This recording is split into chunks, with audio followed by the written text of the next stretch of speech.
Part 6 of making Holly the heroic cosplay. We are up to her bag. I found this fabric I liked from Spotlight, but then I saw the price. Oh my god! So I just got some normal Calico for $3 and I'm going to dye it. I'm going to mix 3 dyes together to get the shade that I like. My fabric is natural and I only have synthetic dye, but it will still work. I test the color, it looks pretty good, so it's time to dye the actual fabric. Once that's done, I give it a good iron and I really like the color. So now it's time to make the pattern. After studying the shape of the bag, I make my own pattern using an old bed sheet and sew it together. Get out of here. I've got a few changes I want to make, like making the base a bit wider. So I unpick the whole thing, make my changes to the pattern, and it's ready to trace onto the real fabric. I decided to add some interfacing onto it just to make the bag have a little bit more structure and sewed it all together. I'm really happy with the shape, so let's get to weathering it. I'm using watered down fabric paint and just kind of going on all the seams and around the edges just to make it look a bit more dirty and worn. At the top of the bag, there's a fleur-de-lis, so I'm just painting it on with fabric paint. Next, we're going to talk about the Boy Scout badges. These are a specific American designed badge. We just can't get them in Australia unless I pay extortionate amounts of money.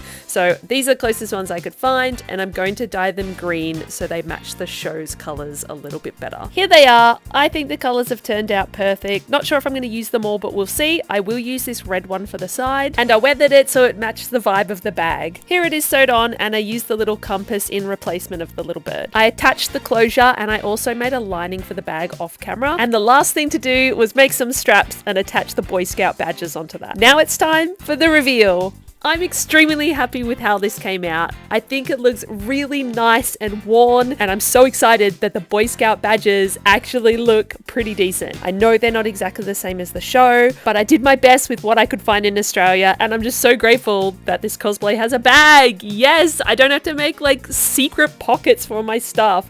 Join me in the next one because we're gonna make some accessories. All right, bye!